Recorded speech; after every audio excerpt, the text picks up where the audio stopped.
Saudi আরবে ভালোই আছেন মুশফিকুর রহিম এবং সোমবার ভোরে কিন্তু বাংলাদেশে সৌদি আরব থেকে উনি চলে আসতে পারেন এমনটাই কিন্তু জানিয়েছেন বাংলাদেশের বর্তমান যুব ও ক্রীড়ামন্ত্রী আমিনুল হক। আপনারা সবাই জানেন মুশফিকুর রহিম কিন্তু উমরা হজ পালন করার জন্য উনি আসলে সৌদি আরব ছিলেন এবং সেখানে কিন্তু ইরান থেকে কি মারা হয়েছে সেটা আপনারা সবাই জানেন, ইরান এবং যুক্তরাষ্ট্রের বর্তমান পরিস্থিতি।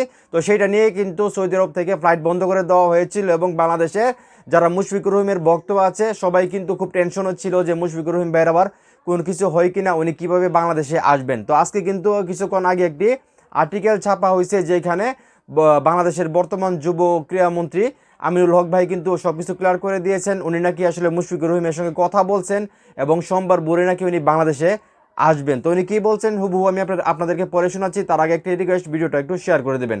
তো আমিনুল হক বলতেছে, মুশফিকুর রহিমের সঙ্গে ব্যক্তিগতভাবে কথা হয়েছে আমার, তিনি সুস্থ আছেন। আজ রাতের ফ্লাইটে সোমবার ভোরে তিনি দেশে আসতে পারেন বলে বিশ্বাস করছি।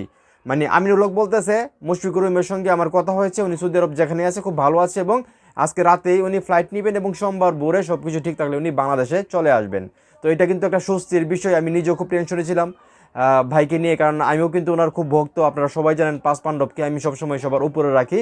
তাদের অবদান ক্রিকেটের জন্য সেটাও কখনোই অস্বীকার করার কিছু নাই। তাদের ব্যক্তি লাইফ এক জিনিস এবং ক্রিকেটের লাইফ অন্য জিনিস। তো সেইখান থেকে মুশফিকুর রহিম কালকেই আসলে ভোরে বাংলাদেশে আসতে পারে, এটা বাংলাদেশের জন্য গুড নিউজ। মুশফিকুর রহিম ভাইয়ের যারা ভক্ত আছে তাদের জন্য গুড নিউজ, ওনার ফ্যামিলির জন্য গুড নিউজ। তো এখন এই মুহূর্তে যারা আমার এই ভিডিও দেখতেছেন, এই যে মুশফিকুর রহিম ভাই সৌদি আরবে ভালো আছেন এবং উনি সোমবার ভোরে বাংলাদেশে আসতে পারেন, এই খবরটা শুনে আপনারা কতটা খুশি হয়েছেন বা আপনাদের কাছে কতটা ভালো লাগতেছে সেটা অবশ্যই কমেন্ট করে জানাবেন। ভিডিওটা ভালো লাগলে অবশ্যই শেয়ার করবেন।